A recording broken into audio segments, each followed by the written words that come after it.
ఈరోజు hitech city దగ్గర ఉన్న మెట్రో ఫైనాన్షియల్ డిస్ట్రిక్ట్ నుంచి నియోపోలిస్ వరకు ఎక్స్పాండ్ చేసినుంటే అభివృద్ధి జరిగి ఉండేది కదా. ఈరోజు ఇంటర్నేషనల్ కనెక్టివ్ ఉన్న ఎయిర్పోర్ట్కి ఎందుకు మెట్రో ఇవ్వలేదు, ఎందుకు డిజైన్ చేయలేదు? డిజైన్ చేసిన వాళ్ళు కూడా ఔటర్ రింగ్ రోడ్ మీద నుంచి మెట్రో డిజైన్ చేశారు.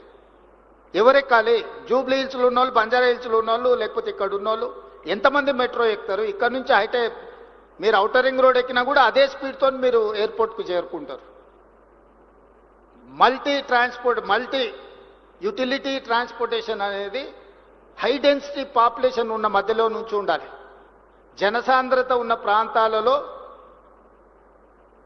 మల్టీ యూటిలిటీ ఉండే ట్రాన్స్పోర్టేషన్ ఏర్పాటు చేయాలి. మనిషి అనేటోడే లేడు, మనిషి అనేటోడు కూడా రాడు. ఎందుకంటే హైటెక్ సిటీకి ఈ పక్కన ఆ పక్కన చెరువులో ఫారెస్టో ఏదో ఒకటి ఉంది, ఎవరెక్కాలి ఎవరు దిగాలి. అందుకే నేను